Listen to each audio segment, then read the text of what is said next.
अभी मेरे साथ आप बोलेंगे कृष्णम शरणम गच्छामि।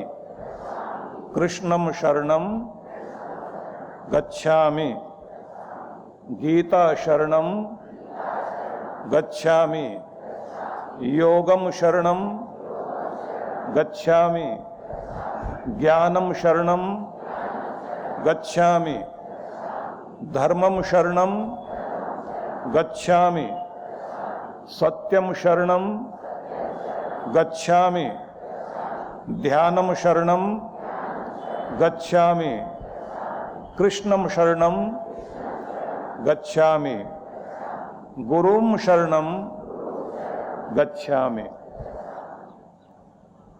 निश्चित ही हम सभी भगवान की शरण में जाएं और भगवान की शरण में, उनकी गोद में, उनकी कृपा में, उनकी कृपा छाया में रहें।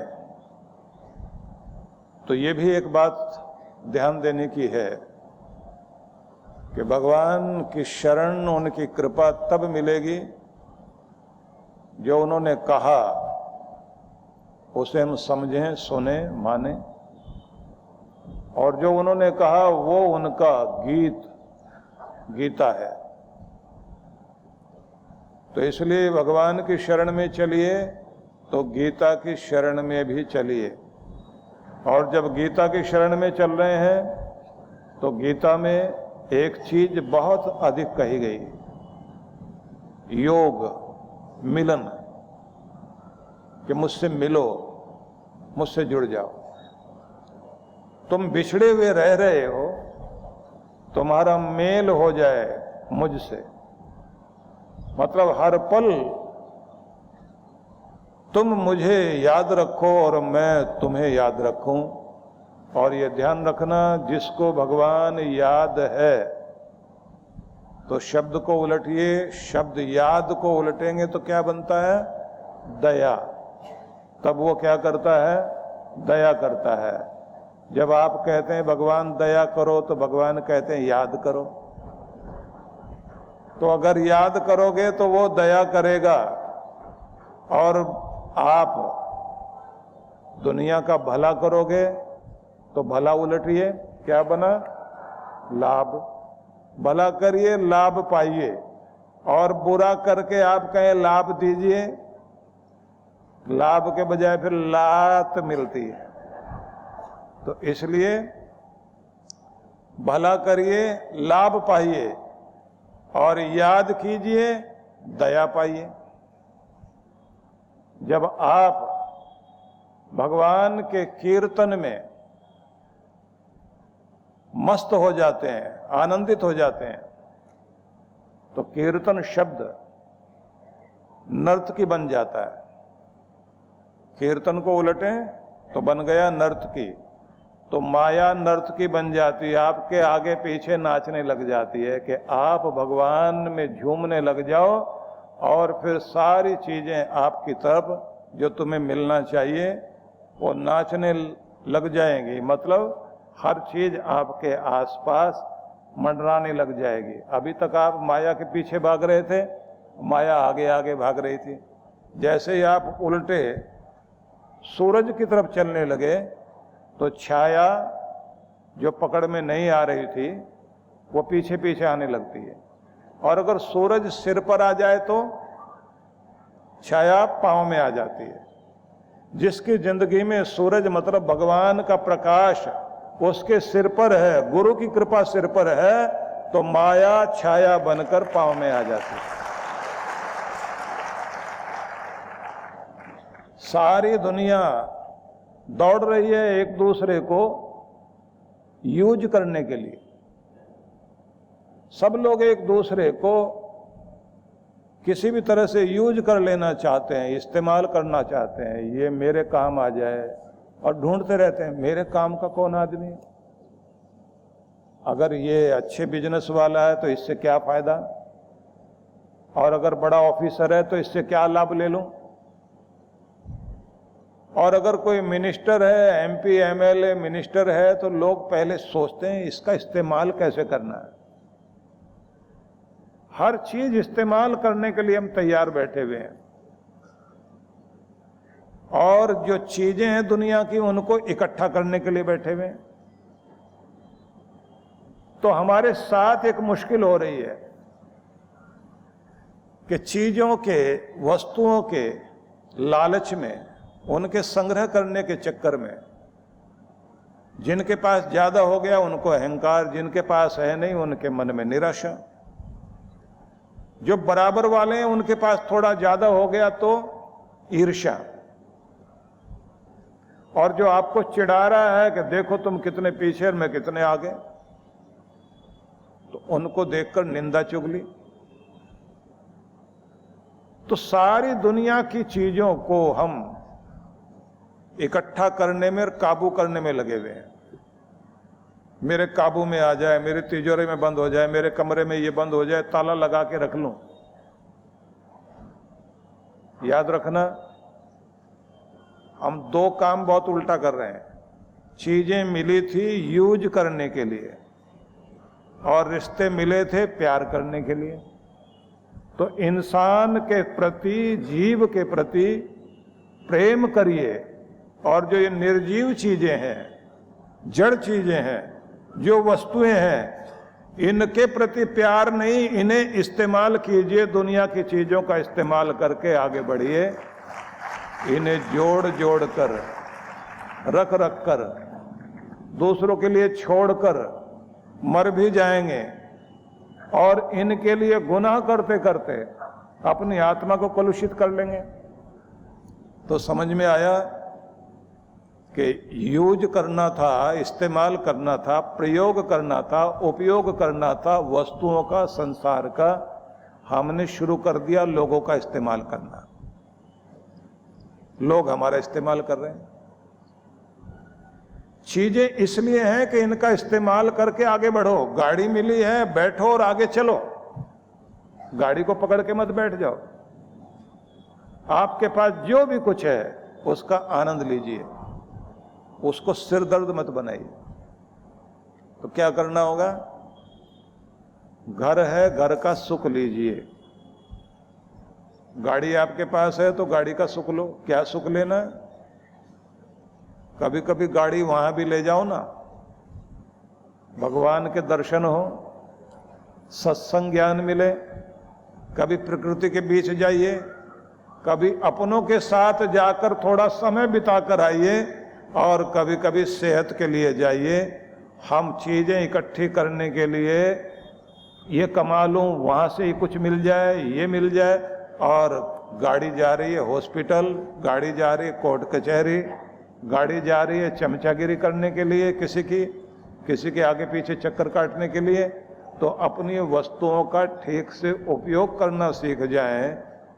आपके पास बहुत सारी चीजें हों। जैसे किसी एक आदमी ने बताया, मेरे पास रोल्स रॉयस है कार, मर्सिडीज है, BMW भी है, और जितनी भी आज वो पोर्शा वर्षा क्या कौन कौन सी गाड़ियां होती ना, वो भी है। तो किसी ने पूछा कि चली कितनी है? बोले कोई 1000 किलोमीटर चली, कोई 500 किलोमीटर चली।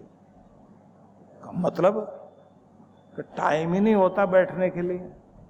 फिर क्या करते हो? सारा दिन तो बिजनेस में ही लगे रहते हैं, दुकान में ही बैठे रहते हैं, अपनी कंपनी में बैठे रहते हैं। गाड़ियां तो बढ़िया हैं, लेकिन उनमें बैठ के कभी कहीं जाना वाना, पार्टी वार्टी में चले जाते हैं।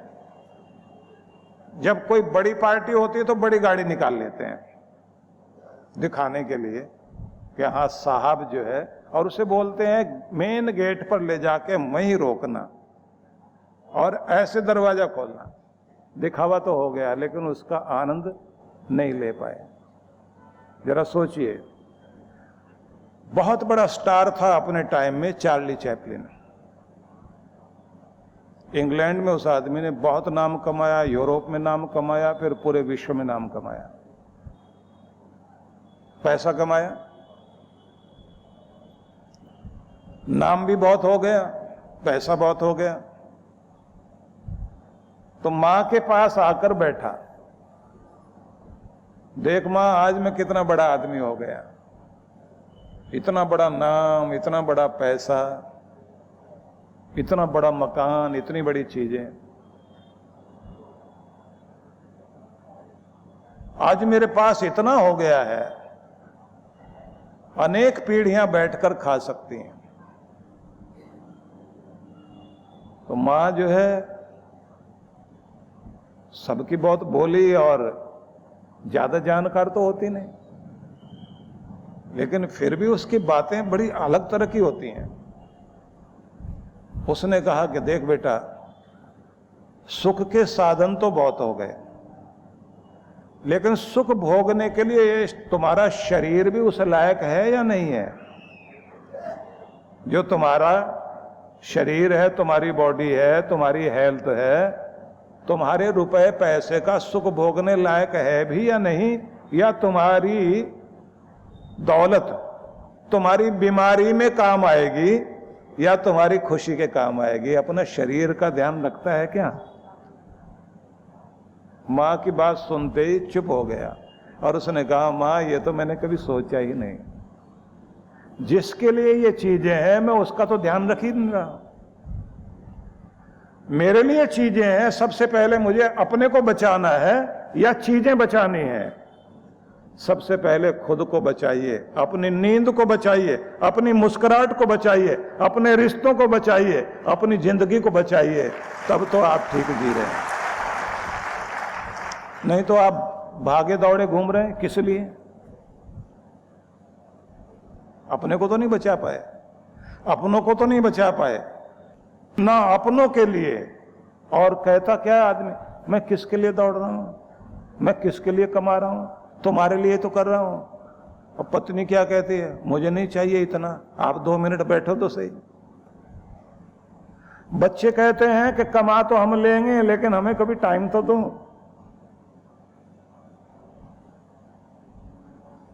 और दिखाई देता है कि आदमी अंधी दौड़ में शामिल हो गया, किधर जाना था और किधर चले गए। आपने भगवान श्री कृष्ण के स्वरूप को देखा है तो आप उनके मुकुट में मोर पंख देखते हैं। क्यों सजाया उन्होंने? कोई फूल लगाएगा सिर पर, कोई और चीज से सजाएगा अपने आप को, उन्होंने मोर पंख को सजाया और क्या दर्शाया कि सिर माथे पर एक ही चीज सजाओ। जैसे उत्सव मनाता है मोर, ऐसे जिंदगी में जिसने उत्सव मनाना सीख लिया, बस उसको जीना आ गया। हर घर उत्सव बन जाए, हर दिन हमारे लिए एक जलसा बन जाए, हर पल हमारे लिए आनंद का बन जाए। तो इसके लिए हमें गीता की ओर जाना होगा। गीता में एक महत्वपूर्ण बिंदु ये कि आप कोई भी जीवन शैली अपनाते हो, जो आपकी जीवन शैली है उसमें महत्वपूर्ण बात है कि क्या आप अपने आनंद से, अपनी खुशी से जुड़कर जी रहे हैं या दुख से जुड़कर जी रहे हैं। जिंदगी में विषाद अधिक है या प्रसाद अधिक है? विषाद जो है वो उदासीनता को बोलते हैं, उदासी को बोलते हैं, डिप्रेशन को बोलते हैं, दुख मनाने को, दुखी होने को बोलते हैं। कि आपकी जिंदगी में दुख पीड़ा यही चलता है या जीवन में खुशी मनाकर चलते हो? अब आदमी कहे कि कौन खुश नहीं होना चाहता, दुखी तो कोई नहीं होना चाहता। परम पूज्य सद्गुरुदेव श्री सुधांशु जी महाराज के पावन सानिध्य में कोलकाता में परिवर्तन के लिए सत्संग कार्यक्रम की रूपरेखा। दिनांक 20 से 22 दिसंबर 2024, प्रातः 9 से 11 बजे, सायं 5 से 7 बजे। विशेष 21 दिसंबर दीक्षार्थियों से साक्षात्कार, प्रातः 11:30 बजे। सुंदरकांड पाठ दोपहर 12:30 बजे। 22 दिसंबर रक्तदान शिविर, प्रातः 10 बजे।